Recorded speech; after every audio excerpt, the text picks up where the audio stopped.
Et tout de suite, place à l'invité du grand journal Média Morning. Et nous allons parler de celui dont la France a attendu la nomination plus de 2 mois. Michel Barnier, nouveau Premier ministre, finalement désigné au terme d'une série de consultations menées par le président français Emmanuel Macron. Le nouveau Premier ministre a promis de dévoiler un gouvernement équilibré, représentatif, pluriel d'ici le 23 septembre. Pour en débattre, nous sommes en direct avec Youssef Hilali, journaliste et analyste politique. Bonjour Youssef Hilali et merci d'être avec nous. Bonjour Sana. Bonjour Sana. Alors, le nouveau Premier ministre poursuit donc ses consultations pour essayer de former son gouvernement. Est-ce qu'on a déjà une idée sur la couleur politique qu'il souhaite donner à ce nouveau gouvernement ? Bien sûr, le nouveau Premier ministre, il a promis un gouvernement élargi. C'est-à-dire élargi surtout à droite et au centre. Et je crois que ce gouvernement sera sans des ministres qui sont issus de la gauche parce que il a contacté Michel Le Foll, il a contacté Karim Bouhamran qui ont décliné la participation à ce gouvernement. Et du coup, ce gouvernement, à mon avis, ce sera entre des ministres issus du centre et de la droite, de LR, Modem, Horizon et bien sûr le parti macroniste. Et voilà, mais l'enjeu, la complexité de la tâche de M. Barnier, c'est de trouver une majorité élargie pour soutenir son gouvernement pour qu'il ne risque pas de tomber dès la présentation de ce gouvernement devant et de sa politique devant l'Assemblée nationale.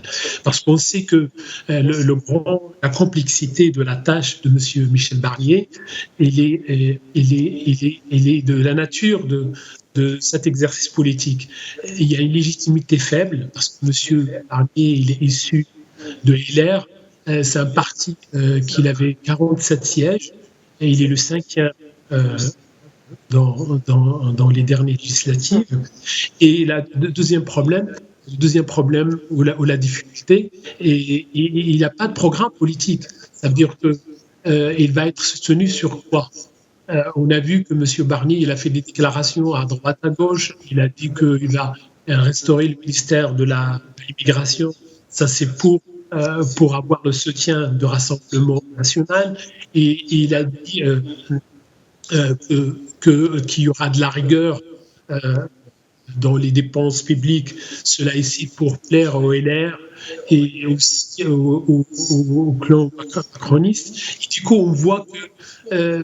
Michel Barnier, il veut faire un gouvernement élargi, il veut avoir le soutien de tout le monde, et on se demande est-ce qu'il va réussir cet exercice très compliqué pour avoir un gouvernement. Concernant toujours la composition du nouveau gouvernement, vous venez de le mentionner, vous avez parlé des socialistes. Plusieurs responsables socialistes ont déjà fait savoir qu'ils refusaient de faire partie au gouvernement Barnier, qui, lors de sa première interview, a expliqué qu'il comptait ouvrir son équipe à des personnalités de gauche. Selon vous, Barnier nommera-t-il des ministres de gauche ?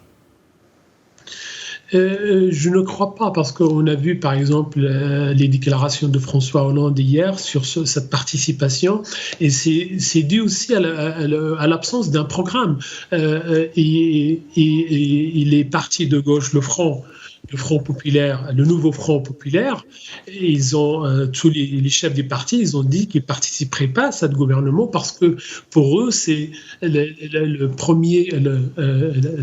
la première force politique qui était la gauche qui devrait former ce gouvernement. Et du coup, pour les leaders de la gauche, soit les Verts, soit les socialistes, soit le LFI, les communistes, ils ont décliné de la participation à ce gouvernement. Et d'ailleurs, dans les consultations, Michel Barnier, il va aller voir après la constitution de son gouvernement.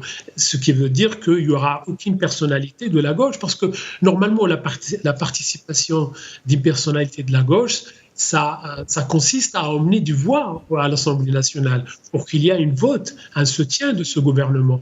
Mais les partis de gauche, ils ont annoncé qu'ils ne soutiendraient pas ce gouvernement.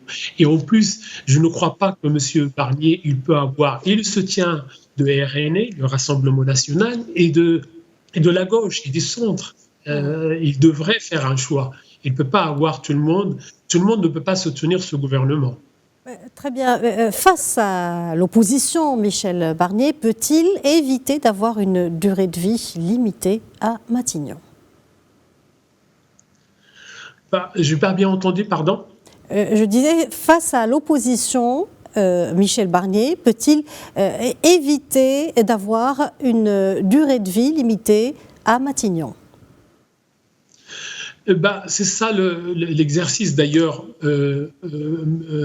Monsieur Emmanuel Macron a choisi Monsieur Barnier par son expérience, parce que c'est un politique qui est ministre dans le gouvernement de Chirac, du gouvernement de Sarkozy. Il était commissaire européen, c'est lui qui a mené les négociations pour le Brexit. Et du coup, le président Emmanuel Macron, il compte sur lui pour avoir un compromis, un soutien élargi. D'ailleurs, on a vu que le Rassemblement national s'est engagé de ne pas censurer le gouvernement. Bien sûr, il s'est engagé de ne pas censurer le gouvernement, mais en contrepartie, politiquement. Normalement, il aura le soutien des macronistes, il aura le soutien de LR, sa famille politique. Je crois qu'au début de ce gouvernement, il y aura un soutien, mais il y aura toujours le risque de faire tomber ce gouvernement, parce que tout le monde pense à 2027, soit les macronistes, soit le MoDem, Horizon, surtout le Rassemblement national. Et il l'a dit clairement, ça veut dire que tout le monde se prépare au futur, et tout le monde ne veut pas assumer la participation à ce gouvernement ou le résultat de la politique de ce gouvernement. D'ailleurs, ce gouvernement, il n'a pas présenté de programme politique. Oui, parlant de programme politique, Monsieur Youssef Hilali, quels sont selon vous les dossiers brûlants qui attendent le gouvernement Barnier? Parmi les grands dossiers, c'est l'endettement. On sait que la France, elle est très endettée. Il y a aussi le déficit, le grand déficit aussi. Le gouvernement français dit il doit faire un effort sur le prochain budget. Et du coup, si le gouvernement français, le futur gouvernement, s'il a une politique austère, cela n'aura pas le soutien de Rassemblement national jusqu'au bout. Il y aura aussi les questions de la sécurité qui étaient posées, le dossier de l'immigration. D'ailleurs, Michel Barnier a promis de remettre à jour un ministère de l'immigration, comme à l'époque de Nicolas Sarkozy. Et voilà, ce sera les questions de sécurité, les questions de budget, les questions de l'immigration seront les grands dossiers qui vont être devant le futur gouvernement de M. Michel Barnier. Vous avez parlé d'un ministère de l'immigration. On entend parler effectivement du retour d'un ministère de l'immigration. Quel signal cela enverrait-il? Bien sûr, le signal que le signal de ce gouvernement de choisir de remettre à jour un ministère de l'immigration, c'est montrer la fermeté par rapport au dossier de l'immigration. Et surtout ce ministère et ce signal-là, c'est envers le Rassemblement national. C'est parce que Michel Barnier, il espère qu'il aura un soutien et que le Rassemblement national s'engage à ne pas censurer ce gouvernement. Parce que le grand problème de ce gouvernement, il est politique, qu'il n'a pas de majorité. Et du coup, il a besoin de tout le soutien de la majorité différente. On a vu que l'Assemblée nationale il était entre différentes partis politiques. Et du coup, il n'y a pas de majorité claire. Et à mon avis, c'est une décision politique et politicien pour avoir le soutien de RN. Très bien. Une question par rapport au prochain vote de la loi de budget 2025. Qu'est-ce qui va se passer ? À